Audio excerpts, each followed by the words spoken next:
어느 날 문득 이런 생각이 들 때가 있습니다. 이제 나 혼자 남은 건 아닐까. 자식들은 각자 삶이 바빠지고 연락은 줄어들고 예전처럼 친구들과 자주 만날 일도 없습니다. TV 소리만 가득한 집 안에서 고요가 아니라 허전함이 먼저 느껴질 때가 있지요. 그런데 말입니다. 그 혼자라는 시간이 정말로 나쁜 것일까요? 정말로 우리를 외롭게만 만드는 걸까요? 이제는 조금 다르게 생각해도 되지 않을까요? 세상에 맞추며 살던 인생의 앞부분은 지나갔고, 이제부터는 나를 위해 살아도 되는 시간입니다. 누구에게도 설명하지 않아도 되는 하루, 누구의 눈치도 보지 않아도 되는 식사, 누구와도 비교하지 않아도 되는 마음. 바로 그곳에서 진짜 자유가 시작됩니다. 아직도 사람들은 말합니다. 혼자 살면 쓸쓸하지 않아.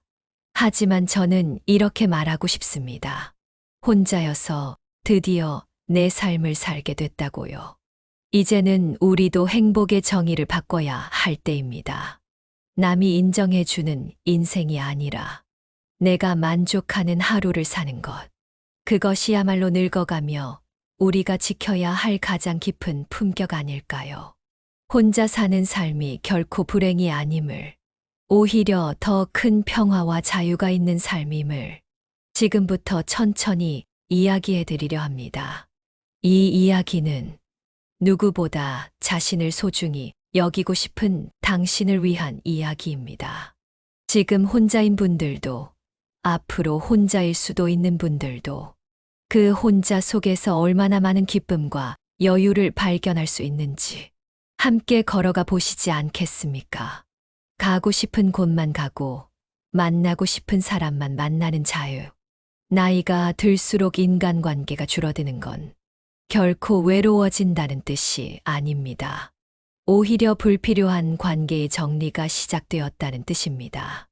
이제는 남의 일정에 휘둘리지 않아도 되고 억지로 나가야 할 모임도 없습니다. 예전엔 그랬습니다. 가고 싶지 않아도 가야만 했던 모임들, 보고 싶지 않아도 만나야 했던 사람들, 좋은 사람도 있었지만 많은 경우 예의라는 이름으로 감정과 시간을 써야 했죠. 그런데 지금은 어떻습니까? 가고 싶은 곳만 가면 되고 만나고 싶은 사람만 만나면 됩니다. 누구도 억지로 부르지 않고 내가 원할 때만 문을 열면 됩니다. 이 작은 변화 하나가 삶 전체의 리듬을 바꿔놓습니다. 더는 늦은 시간까지 끌려다니지 않아도 되고 불편한 자리에 앉아 억지로 웃을 필요도 없습니다. 시간 낭비했다는 후회가 사라지고 오늘 하루 참 편안했다는 만족이 찾아옵니다. 김할머니의 이야기를 소개해 드릴까요?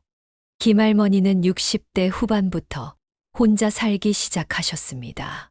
처음엔 적막하고 두려운 마음이 컸지만 시간이 지나면서 혼자의 참맛을 알게 되셨습니다. 가장 먼저 달라진 건 모임을 고르는 기준이었습니다. 예전엔 친척들 모임, 동네 사람 모임, 옛 친구 모임, 누군가를 실망시키지 않기 위해 늘 참석하셨죠. 하지만 마음속엔 늘 이 모임 정말 필요할까 하는 질문이 있었습니다. 지금은 다릅니다. 김할머니는 이제 자신이 진심으로 보고 싶은 사람들만 만납니다. 취미가 맞는 친구들과의 그림 그리기 모임, 서로 위로가 되는 친구와의 조용한 산책. 이 두 가지면 충분하다고 말씀하십니다. 이제는 누가 불러도 그냥 웃으면서 말해요. 오늘은 제 시간이라 못 간다고요. 처음엔 미안했지만 지금은 후련합니다. 김할머니는 말합니다. 혼자 살기 시작하고 나서야 진짜 내 시간을 내가 쓰게 됐어요. 이제 더는 모임에 끌려갈 필요가 없습니다. 시간을 쓰는 데 있어서 우리가 가장 먼저 물어야 할 질문은 이것입니다. 이 만남이 오늘의 나에게 기쁨을 주는가? 그 대답이 아니오라면 조용히 마음을 닫아도 됩니다. 그건 무례가 아니라 이제는 나 자신을 존중하는 선택입니다. 그리고 그 선택은 우리의 하루를 그리고 인생을 훨씬 가볍고 평화롭게 만들어줍니다. 좋은 삶은 남보다 나은 삶이 아니라 나와 잘 지내는 삶이다. 우리는 참 오래도록 비교 속에서 살아왔습니다. 누구 집 자식은 잘 됐다고 하고, 누구네는 벌써 손주를 본다는데, 나는 왜 이 모양일까? 속으로 수없이 자문했던 그 말들. 하지만 그렇게 남과 비교하며 살아온 시간들이 과연 우리에게 평화를 주었을까요? 오히려 불안과 열등감만 키우지 않았나요? 박할머니의 이야기가 떠오릅니다. 젊은 시절 박할머니는 늘 비교에 시달리셨습니다. 나는 왜 이렇게 작은 집에 살까? 저 집 애들은 다 잘 되던데, 우리 애는 왜 저래? 이웃의 웃음소리에도, 친구 자식의 명절 선물에도, 괜히 마음 한켠이 쓰리고 허전했다고 합니다. 그런데 혼자 살기 시작하면서 놀라운 변화를 겪으셨습니다. 비교할 대상이 사라지자 비로소 자신의 삶이 보이기 시작한 것입니다. 아침에 일어나 해가 드는 창문을 열고 혼자 천천히 커피를 마시며 이 하루 참 괜찮다는 생각을 해보신 적 있으신가요? 박할머니는 바로 그 순간이 비교 없는 삶이 주는 가장 큰 선물이라고 말합니다. 남들처럼 잘 살지는 못해도 지금 내 삶이 참 괜찮다고 이젠 스스로에게 말해줄 수 있게 됐어요. 이야기를 듣는 내내 그녀의 표정은 잔잔하고 단단한 평온으로 가득 차 있었습니다. 그런데 우리가 진짜 행복할 때는 언제일까요? 여론조사기관 갤럽에서는 세계 각국 사람들에게 5가지 질문을 던졌습니다. 첫째, 어제 하루 존중받았습니까? 둘째, 어제 하루 새로운 것을 배웠습니까? 셋째, 어제 하루 가장 잘하는 일을 했습니까? 넷째, 어제 하루 믿을 만한 사람이 있었습니까? 다섯째, 제 하루 당신의 시간을 스스로 선택할 수 있었습니까? 놀랍게도 이 질문에 예라고 대답한 사람이 많은 나라일수록 그 사회의 행복 지수가 높았습니다. 그런데 우리나라는 이 조사에서 83위, 89개국 중 하위권이었습니다. 왜일까요? 우리는 주로 이런 질문을 하며 살아왔기 때문입니다. 연봉이 얼마야? 자식은 뭐해? 집, 평수는? 무슨 차 타고 다녀? 존중, 성장, 유능감, 지지, 자유라는 행복의 본질보다 외부 기준과 경쟁이 앞선 사회였기 때문입니다. 이제는 질문을 바꿔야 합니다. 나는 잘 살고 있나? 오늘 내가 나에게 만족했나? 이런 물음이 삶의 방향이 되어야 합니다. 좋은 삶은 남보다 앞서는 삶이 아니라 비교하지 않고 나와 잘 지내는 삶입니다. 혼자라는 시간 속에서 우리는 그 조용한 깨달음을 하나씩 얻어가고 있습니다. 박할머니는 말합니다. 이제는 거울을 봐도 내 모습이 부족하게 보이지 않아요. 그저 잘 살아왔다고 말해주고 싶어요. 비교하지 않고 감사하면서 사는 지금이 제일 좋아요. 외부의 평가보다 내면의 만족이 더 오래 갑니다. 이제는 남의 기준에 흔들리지 말고 자신만의 눈으로 오늘을 바라보세요. 비로소 그 안에 고요한 평온이 기다리고 있을 테니까요. 하루의 계획이 오직 나를 위해 세워지는 시간. 정혜수 씨는 올해 66세입니다. 평생을 공기업에서 일하고 정년 퇴직 후 혼자 살고 계시죠. 퇴직하던 날 많은 축하와 인사를 받았지만 이제는 연락 오는 이도 드물고 사람 많은 곳은 자연스럽게 피하게 되었다고 말합니다. 하지만 정혜수 씨는 말합니다. 요즘이 제일 자유롭고 편합니다. 아무도 제게 왜라고 묻지 않으니까요. 그는 아침 7시에 일어납니다. 자명종도 전화벨도 없습니다. 창밖에 빛이 들어오면 조용히 눈을 뜨고 뜨거운 물에 손을 씻으며 하루를 시작합니다. 가장 먼저 하는 일은 스마트폰을 무음으로 돌리는 것. 그 순간 그는 세상과 적당히 거리를 둡니다. 누구의 연락에도 즉시 반응하지 않아도 되는 하루. 그 하루는 오롯이 나를 위한 시간으로 흐르기 시작합니다. 정 씨는 말합니다. 예전에는 누군가가 전화 오면 거절하지 못하고 누가 뭐라고 하면 마음이 흔들렸죠. 지금은 그냥 모른 척해도 괜찮습니다. 세상은 생각보다 나 없이도 잘 돌아가니까요. 그는 하루에 딱 3번 문자와 메시지를 확인합니다. 나머지 시간에는 걷거나 책을 읽거나 작은 화분을 가꾸며 마음이 시끄럽지 않게 살아갑니다. 우리는 연결이 일상이 된 세상에 살고 있습니다. 그래서 단절을 두려워합니다. 전화가 울리지 않으면 불안하고, 카톡 알림이 없으면 소외된 것 같고, 누군가의 SNS를 보지 않으면 뒤처지는 것 같죠. 그런데 정혜수 씨는 이렇게 말합니다. 연결된다고 다 가까운 게 아닙니다. 가까운 사이일수록 말이 없어도 편한 법이죠. 그의 하루는 연결보다 단절 속에서 더 깊어졌습니다. 누구의 눈치도 보지 않고 자신이 원하는 만큼 움직이고 피곤하면 늦잠을 자고 심심하면 시장에 나가 말 없이 걷고 돌아옵니다. 그는 말합니다. 이제는 누군가와 약속이 없어도 괜찮아요. 약속이 없다는 건 내 마음대로 하루를 바꿔도 된다는 뜻이니까요. 진짜 자유란 거창한 게 아닙니다. 남의 시선이 아닌 내 기분을 따라 움직이는 하루.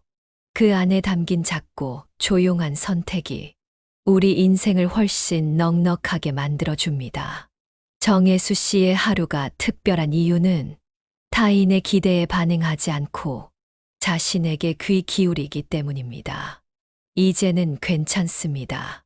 누구보다 나를 먼저 생각해도, 누군가의 메시지에 늦게 답해도, 심지어 아무에게도 연락하지 않고 하루를 보내도 그건 이기적인 것이 아니라 건강한 거리입니다. 진짜 삶은 연결보다 단절 속에서 피어납니다. 이제는 당신도 하루쯤은 아무것도 하지 말고 아무에게도 연락하지 말고 그저 자신과만 함께 있는 시간을 가져보세요. 그 조용한 단절 속에서 당신은 생각보다 훨씬 강하고 자유롭고 단단한 사람이라는 걸 알게 될 겁니다. 거리가 있어야 존중이 생기고 고요 속에서 회복이 시작된다. 살다 보면 사람이 사람에게 지칠 때가 있습니다. 가족이든 친구든 분명 사랑하는 사이인데도 너무 가까워질수록 오히려 상처받는 순간이 있지요. 그럴 땐 마음속으로 이렇게 중얼거리게 됩니다. 가까이 있고 싶지만 조금만 떨어져 있고 싶다. 그 감정이 이상한 게 아닙니다. 그건 오히려 아주 건강한 신호입니다. 예전에는 가까운 사이일수록 모든 걸 다 털어놔야 한다고 생각했습니다. 그러나 나이가 들수록 알게 됩니다. 좋은 관계란 너무 깊이 개입하지 않고 서로를 조금 떨어진 곳에서 바라볼 수 있을 때 유지된다는 거요. 누군가를 사랑하면서도 때로는 선을 지키는 것이 더 깊은 배려일 수 있습니다. 가까운 가족일지라도 그 사람의 삶에 너무 깊이 간섭하지 않고 내 삶도 지나치게 내어주지 않는 것. 그게 서로를 지치지 않게 만드는 지혜입니다. 자식에게 너무 많은 걸 바라지 않고 친구에게 모든 외로움을 기대하지 않으며 배우자에게 내 감정을 다 던지지 않는 일. 그건 냉정해서가 아니라 서로를 있는 그대로 받아들이기 위한 거리입니다. 적당한 거리는 존중을 지켜줍니다. 너무 붙으면 상처가 나고 너무 멀면 마음이 식습니다. 하지만 서로의 숨결이 닿지 않을 만큼 가볍게 떨어져 있을 때 오히려 따뜻함이 오래 갑니다.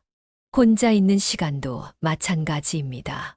누군가와 멀어지는 것이 아니라 나와 가까워지는 시간입니다. 조용한 집 안에서 누구에게도 방해받지 않고 앉아 있을 수 있다는 것. 그건 결코 외로움이 아닙니다. 그건 회복이고 재정비이고 다시 살아내기 위한 숨 고르기입니다. 우리는 너무 오랫동안 사람들과 엉켜 사느라 자기 마음을 돌볼 틈이 없었습니다. 하지만 이제는 압니다. 조용히 혼자 있는 시간 없이 진짜 치유는 일어나지 않는다는 것을. 그래서 가끔은 누군가의 말보다 내 안의 침묵이 더 필요한 법입니다. 침묵은 도망이 아닙니다. 그건 내가 나를 다시 중심에 세우는 과정입니다. 이제는 내 마음이 힘들 때 사람을 찾기보다 잠시 거리를 두고 나를 들여다보는 용기를 내보세요.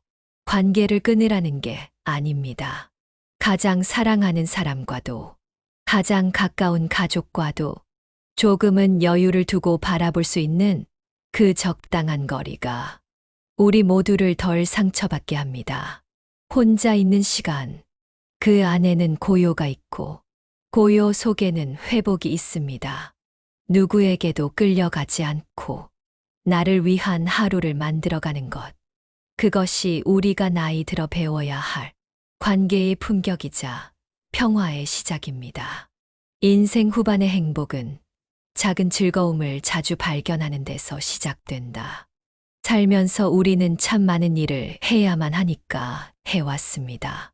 잘하니까 맡게 되고 맡았으니 책임지고 어느새 그 일이 좋아서가 아니라 잘하니까 하는 일이 되어 있었습니다. 젊을 땐 그게 맞는 줄 알았습니다. 사회에서, 가족 안에서 내가 맡은 역할을 충실히 수행하는 것이 인생을 잘 사는 길이라고 믿었지요. 그런데 나이가 들고 문득 돌아보면 그 시간 속에 내가 좋아한 순간은 얼마나 있었을까 싶은 생각이 듭니다. 요즘 혼자 사는 정혜수 씨는 매일 오후 2시 동네 체육관에 갑니다. 누가 시키지도 않았고 누가 기대하지도 않는 탁구 수업을 받기 위해서입니다. 처음엔 공을 제대로 맞추지도 못하고 하루는 라켓만 들고 돌아온 날도 있었지만 지금은 말합니다. 그냥 그 시간이 너무 좋아요. 땀이 나고 허벅지가 뻐근한데도 한 번 더 치고 싶어요. 누가 보자고 하는 것도 아닌데 자꾸 하고 싶은 일. 그게 인생 후반의 진짜 기쁨이 아닐까요? 정 씨는 탁구 외에도 요즘 작은 기쁨을 하나 더 찾았습니다. 책을 읽는 일입니다. 어릴 땐 책을 읽으면 공부하라는 소리를 들었고, 직장 다닐 땐 쓸데없이 그런 걸 왜 보냐는 말을 들었습니다. 하지만 지금은 누구의 눈치도 없이 그저 마음이 가는 책장을 넘길 수 있는 이 시간이 하루 중 가장 깊고 조용한 행복이라고 말합니다. 좋아하는 일을 한다는 건 절대 거창하지 않습니다. 잘하지 않아도 됩니다. 그저 하고 싶다는 마음 하나만으로도 충분합니다. 우리는 지금 당위적인 나, 의무의 나에서 이상적인 나, 원했던 나로 천천히 이동해가는 중입니다. 어느 번역가는 이런 말을 했습니다. 비용 때문에, 시간 때문에 못했던 일도 사실은 용기가 없어서 못했을지도 모른다. 실제로 그녀는 한 번도 해외여행을 가보지 못했지만 혼자 용기 내어 패키지 투어를 신청해 유럽을 다녀왔습니다. 그녀는 말합니다. 혼자서 뭔가를 시도하는 순간 내가 내 삶의 주인이라는 감각이 살아나요. 맞습니다. 좋아하는 일을 향한 작은 용기 하나가 삶 전체의 방향을 바꿉니다. 그리고 놀랍게도 그 일을 잘하고 있는지 아닌지는 별로 중요하지 않습니다. 행복감이 높은 사람일수록 그 일을 얼마나 잘하느냐보다 그 일을 얼마나 좋아하느냐를 더 중요하게 여깁니다. 나이가 들어 할 수 있는 가장 좋은 선택은 잘하는 일보다 좋아하는 일을 선택하는 용기, 그 용기를 매일 실천하는 것입니다. 크고 대단한 계획이 아니라도 괜찮습니다. 걷기, 그림 그리기, 카페에서 혼자 커피 마시기, 가까운 시장에 가서 한두 가지 장을 보고 오는 일. 이 모든 것이 작은 행복이고 내가 나에게 주는 선물입니다. 누구와 경쟁하지 않아도, 누구에게 보이기 위해 하지 않아도 내가 좋아서 하는 일이 가장 오랜 기쁨이 됩니다. 이제는 우리 모두 잘 살아야 한다는 말보다 좋게 살아야 한다는 말을 더 자주 떠올렸으면 합니다. 좋게 산다는 건 좋아하는 일을 하며 나를 위해 하루를 살아가는 일, 그 하루하루가 쌓여 조용히 웃음이 피어나는 인생이 됩니다. 혼자는 외로운 상태가 아니라 내가 나를 만나는 가장 진시한 시간. 혼자라는 말은 언젠가부터 우리에게 두려움처럼 들려왔습니다. 쓸쓸한 단어, 고립된 모습, 텅 빈 식탁. 그래서 사람들은 혼자라는 상태를 피해야 할 무언가로 여기며 살아왔습니다. 하지만 살아보니 알겠습니다. 진짜로 외로운 건 사람들 사이에 있어도 내가 내 마음을 돌보지 못할 때였다는 걸요. 혼자라고 해서 외로운 것이 아니고 여러 속에 있다고 해서 따뜻한 것도 아니었습니다. 혼자 있는 시간은 내가 나를 마주할 수 있는 가장 진시한 시간입니다. 더는 잘 보이려고 애쓰지 않아도 되고 누구와 비교하지 않아도 되며 내 감정을 솔직하게 들여다볼 수 있는 귀한 순간이지요. 아무도 나를 바라보지 않을 때 비로소 나는 나에게 집중할 수 있습니다. 그리고 그때야말로 내 삶의 중심을 다시 잡을 수 있는 시간입니다. 혼자 있어도 외롭지 않은 사람이 있습니다. 그 사람은 이미 자기 자신과 깊은 관계를 맺고 있는 사람입니다. 자기 마음을 알아차릴 줄 알고 자기 욕구를 억지로 억누르지 않으며 자신에게 다정하게 말 걸 줄 아는 사람. 그런 사람이 타인과도 온전하고 건강한 관계를 맺을 수 있습니다. 이제는 혼자라는 단어를 두려워하지 않아도 됩니다. 혼자라는 상태 안에는 자유와 평화, 그리고 자기 인생의 주인이 되는 기회가 함께 들어있으니까요. 조용한 하루, 따뜻한 커피 한 잔, 내가 좋아하는 노래 한 곡, 나를 위해만 정리한 서랍 하나. 이 모든 사소한 것들이 누구도 대신할 수 없는 나만의 기쁨이 됩니다. 늦게야 알게 되었지만 혼자라는 시간은 축복이었습니다. 누군가가 필요 없다는 말이 아니라 나와 함께 있는 시간만으로도 괜찮을 수 있다는 용기. 그걸 배워가는 중입니다. 우리의 인생은 이제부터 더욱 단단해질 겁니다. 혼자서도 웃을 수 있고 혼자일수록 더 깊어질 테니까요. 그렇게 우리는 더 이상 누군가를 부러워하지 않아도 되는 진짜 자유의 시절을 살고 있습니다. 혼자라서 외로운 게 아니라 혼자일 수 있어서 행복한 것입니다. 이 말을 조용히 마음속에 담으며 당신의 오늘도 따뜻하고 평온하길 바랍니다. 고맙습니다.